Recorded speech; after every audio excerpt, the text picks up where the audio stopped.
Bismillahirrahmanirrahim. Alhamdulillahirabbil alamin. Allahumma sholli wa sallim ala sayyidina Muhammad wa ala alihi wa sahbihi wasallim. Assalamualaikum warahmatullahi wabarakatuh. Jumpa dengan saya lagi, Neng Eva. Gimana kabarnya sahabat hikmah semuanya hari ini? Yang soleh dan solehah, yang baik hatinya, yang cantik dan yang ganteng lahir batinnya, yang tidak sombong, rajin menabung, serta rajin sedekah. Semoga hari ini sehat-sehat walafiat dan dalam lindungan Allah Subhanahu wa Ta'ala. Dan semoga kita semuanya mendapatkan kucuran rahmat, keberkahan, dan keridhoannya, serta mendapat syafaat baginda Rasulullah Shallallahu Alaihi Wasallam, baik ketika di dunia maupun di akhirat kelak. Amin, amin, amin, ya robbal alamin.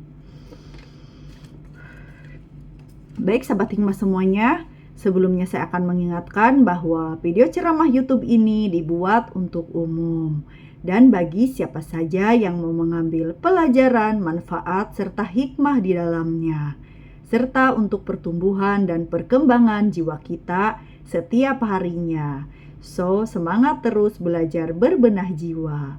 Dan juga video ceramah YouTube ini dibuat tidak untuk menyinggung siapapun, serta tidak untuk merendahkan siapapun. Justru sebaliknya, di sini kita belajar berbenah jiwa, belajar menata jiwa, belajar membeningkan hati dalam rangka ketauhidan menuju Allah Subhanahu wa Ta'ala. Serta video ceramah YouTube ini dikhususkan bagi para salikin dan para murodin, yaitu orang-orang yang menapaki jalan ruhani menuju Allah Subhanahu wa Ta'ala, atau para pejalan ruhani, atau bisa kita sebut juga dengan para pejalan sufi ya. Nah, kalau bedanya para salikin dengan para murodin, yaitu kalau salikin yaitu orang yang beritikad, orang yang berniat, berusaha bertolabul ilmi, menjalankan ilmu tasawuf atau menjalankan perjalanan menuju Allah Subhanahu wa Ta'ala gitu. Tapi kalau murodin yaitu orang-orang yang dikehendaki Allah, yang diridhoi Allah, diberi kemudahan untuk mengenalnya dalam jangka waktu yang pendek atau dekat. Jadi tidak susah payah gitu.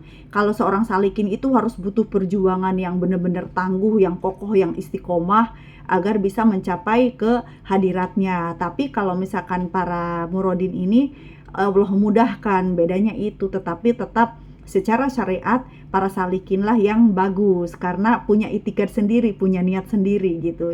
Istilahnya kan berarti punya kesadaran sendiri untuk mau berjalan menuju Allah gitu. Tapi kalau murodin itu ya Allah yang menghendaki.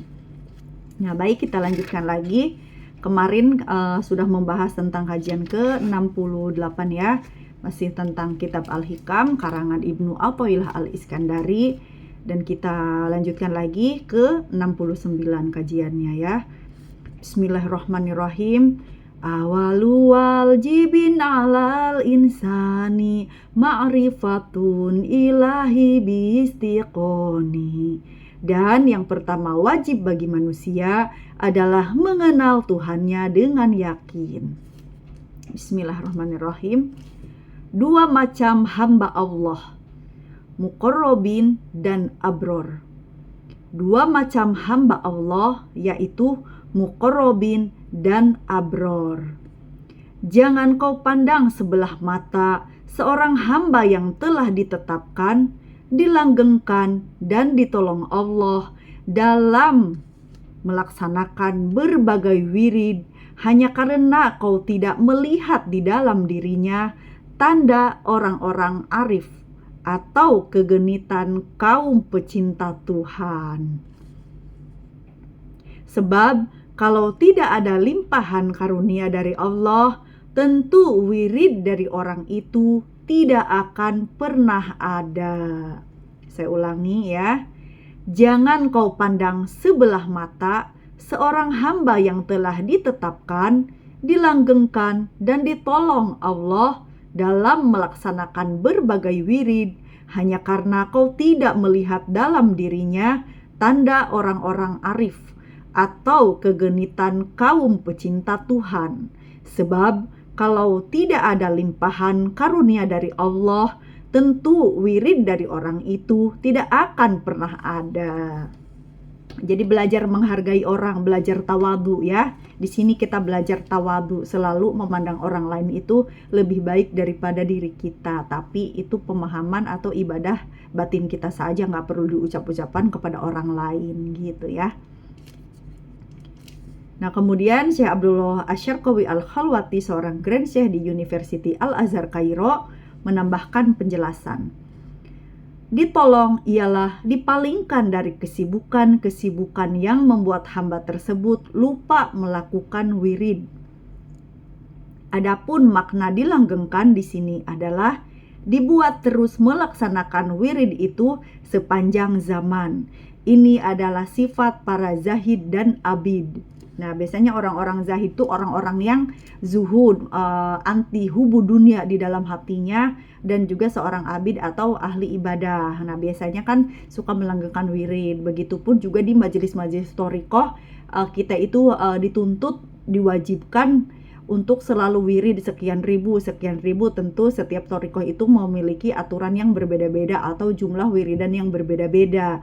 Itu untuk melatih agar kita itu sibuk dengan zikir lisan ya, selain kita ada ritual zikir nafas dan zikir kolbi gitu, ada, dan juga 4 zikir tingkatan yang lainnya karena semuanya ada 7 ya. Nah biasanya kan kita suka ada zikir tertentu segini gitu jumlahnya. Terus kalau misalkan hari itu ketinggalan, maka hari besokannya itu harus dikodok gitu. Itu bukan berarti misalkan kok seperti sholat fardu ada kodo. Justru kita karena kemampuan kita diberi anugerah oleh Allah kemampuan, maka seolah-olah itu wajib gitu ya. Jadi bukan berarti wajibnya seperti sholat 5 waktu, tidak. Artinya kita harus dituntut memampukan diri melaksanakannya, karena sebaik-baik karomah adalah istiqomah. Tanda orang-orang arif ialah karakter orang-orang arif yang meninggalkan ikhtiar dan tidak memedulikan nasib dan keinginan diri mereka, serta selalu hadir di hadapan Allah. Adapun maksud kegenitan para pecinta Tuhan ialah bukti-bukti dan pengaruh cinta yang tampak pada diri orang-orang yang mencintai Allah atau muhibbin.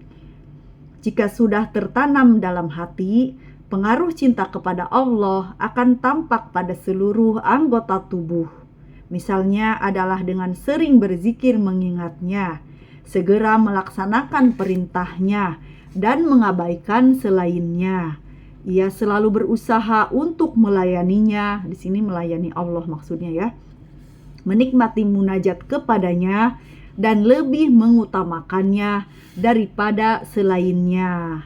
Ibnu Athaillah melarang untuk meremehkan orang semacam itu, yakni yang istiqomah melakukan wirid namun tidak terlihat pada dirinya tanda-tanda kaum arif dan pecinta Tuhan. Alasannya, kalau tidak ada limpahan karunia dari Allah, tentu orang itu tidak akan melakukan wirid dan istiqomah dalam berwirid. Ya betul sekali ya, saya juga setuju, karena ibaratnya walaupun orang itu mungkin secara dohiriyah tidak terlihat tanda-tanda kearifan di dalam dirinya, dalam sikapnya, dalam bicaranya gitu, tapi kalau misalkan orang ini istiqomah dalam wirid setiap hari gitu kan, setiap saat, itu kita juga tidak boleh meremehkannya gitu. Tanpa karunia Allah, tanpa anugerah Allah, mungkin wirid itu tidak akan terucap di lisannya. Makanya kita perlu menghargai orang lain, tidak boleh meremehkan walaupun misalkan secara dohir orang itu seperti seolah-olah tidak baik gitu, tapi kan itu ujian kita itu termasuk tawadu atau tidak gitu, atau mungkin sombong karena melihat dengan panca indera kita secara dohiriah seperti itu, lalu kita misalkan ngenyek atau menghina atau menyepelekan, itu pun tidak boleh gitu, karena siapa yang tahu kalau orang wirid kan tentu tidak akan di depan orang lain sehingga kita tidak tahu. Nah makanya daripada kita sibuk menilai orang lain, kekurangan orang lain, lebih baik sibuk koreksi diri kita sendiri gitu. Jadi memandang orang lain lebih baik. Siapa tahu mungkin wiridnya itu kita hanya 1000, 2000, 3000, mungkin orang itu 10.000. Who knows? Wallahu alam bishawab, kan siapa yang tahu gitu. Ya kan? Ibnu Athaillah melarang untuk meremehkan orang semacam itu, yakni yang istiqomah melakukan wirid namun tidak terlihat pada dirinya tanda-tanda kaum arif dan pencinta Tuhan. Alasannya, kalau tidak ada limpahan karunia dari Allah, tentu orang itu tidak akan melakukan wirid dan istiqomah dalam berwirid. Nah, wirid bermakna segala amal ibadah yang dihasilkan dari upaya mujahadah seorang hamba, baik itu berupa sholat, puasa, zikir, maupun ibadah lainnya. Dengan demikian, jika kau meremehkan orang seperti itu artinya kau sudah berlaku tidak sopan terhadapnya. Hati-hati ya, bersikap tidak sopan terhadap manusia pun itu bisa menghijabi kita kepada Allah gitu. Karena bagaimana tidak terhalang, karena sikap tidak sopan ini bisa jadi merupakan benih-benih kesombongan gitu, merasa diri kita lebih baik. Walaupun kita merasa tidak lebih baik dari orang itu, mungkin saja kita ada punya sifat menganggap orang lain itu lebih rendah dari kita atau tidak lebih baik dari kita. Nah, makanya termasuk sikap tidak sopan karena merupakan benih-benih kesombongan yang bisa menghijabi hati kita kepada Allah gitu. Jadi belajar tasawuf itu semakin belajar banyak sekali kekurangan ya. Maksudnya kekurangan kita itu banyak. Jadi betapa kita itu bagaimana mau menjadi orang suci dalam ilmu ini pun sepertinya banyak sekali kesalahan-kesalahan kita selama ini kan dalam memandang orang lain gitu, hanya karena orang lain itu yang mungkin secara dohir tidak terlihat seperti orang arif atau orang soleh gitu, tapi kan kita tidak tahu orang itu misalkan di belakang kita atau di rumahnya misalkan tahajud atau misalkan puasa atau sholat apapun atau kebaikan apapun yang kita tidak tahu gitu. Karena ada sebagian golongan, ada orang yang tipikal orang yang lebih senang mengemukakan keburukannya dan lebih suka menyembunyikan kebaikannya. Nah, itu kita perlu hati-hati sama orang seperti itu gitu, karena bisa jadi di balik kebaikannya yang tersembunyi itu mungkin Allah lebih mencintainya gitu. Makanya tidak boleh sombong, tidak boleh menyepelekan orang lain separah apapun sikap dohiriahnya itu, karena hati orang siapa yang tahu gitu. Lebih baik kita sibuk perbaiki diri kita sendiri ya. Kesimpulannya, hamba-hamba Allah yang khusus atau khawas terbagi menjadi dua golongan, yaitu muqarrabun dan abror.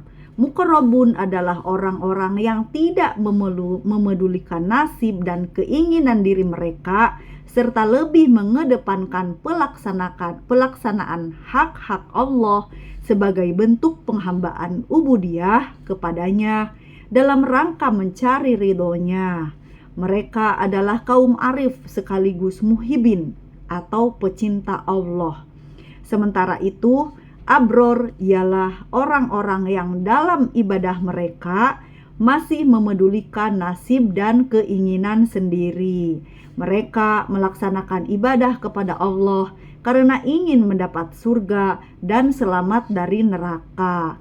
Sekalipun demikian, Allah tetap memberikan pertolongannya kepada dua golongan ini sesuai makom mereka masing-masing.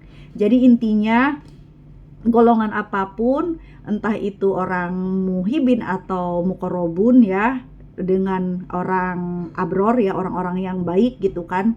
Jadi walaupun golongannya itu beda-beda, tetap Allah itu ibaratnya tuh punya penilaian sesuai makom masing-masing gitu. Kalau misalkan seorang abror masih mengharapkan surga dan neraka, ya Allah pun akan memberikan. Kalau memang orang itu sudah ditakdirkan menjadi penghuni surga, walaupun golongannya ada di abror, tetap akan menikmati kenikmatan surga gitu. Terus begitu juga kaum muhibin atau kaum muqarrabun gitu ya, orang-orang yang mendekatkan diri kepada Allah dan orang-orang yang dekat kepada Allah serta orang pecinta Allah juga akan sesuai dengan makomnya gitu ya. Kalau misalkan memang takdirnya akan menjadi orang arif dan penghuni surga, ahli surga, ya tetap akan diberikan kenikmatan sesuai dengan makom-makom masing-masing. Tentu semua itu adalah haknya Allah gitu. Kita tidak akan pernah tahu gitu. Yang jelas selama kita mau berbuat baik, kita mau beribadah, kita mau bertakwa dan beramal soleh gitu, terus istiqomah bertolabul ilmi juga, taholi tahali sampai tajali gitu kan, tidak ada yang sia-sia di dunia ini gitu ya. Ibaratnya ya intinya mah ya anugerah Allah itu akan Allah berikan kepada siapapun yang Allah kehendaki gitu. Yang penting kita berusaha. Kalau misalkan kita adanya sebagai seorang sufi, ya jadilah seorang sufi yang istiqomah gitu. Kalau misalkan kita ada di golongan syariat atau orang-orang yang abror yang hanya beribadah, hanya mengharapkan surga atau dijauhkan dari neraka, ya istiqomahlah di situ gitu. Tapi kalau misalkan sudah ada kesadaran jiwa mau meningkat menjadi ahli tasawuf, ya carilah seorang guru yang mursyid yang bisa membimbing gitu ya. Jadi di dunia ini tidak ada yang sia-sia, semuanya bermanfaat sesuai dengan derajat makom jiwanya masing-masing gitu. Sudah 16 menit ya. Baik, satu judul ini saja dulu, nanti kita lanjutkan lagi ke kajian nomor 70 ya, bab 70. Ada orang-orang yang Allah tetapkan untuk melayaninya, ada pula orang-orang yang Allah pilih untuk mencintainya. Nah, nanti bagaimana penjelasannya nanti kita lanjutkan lagi di session berikutnya ya. Wallahu alam bisawab, la haula wala quwata illa billahil aliyyil azim. Rabbana la tuzigh qulubana ba'da idh hadaitana wa hab lana min ladunka rahmah innaka antal wahhab. Walhamdulillahirabbil alamin. Allahumma shalli ala sayyidina.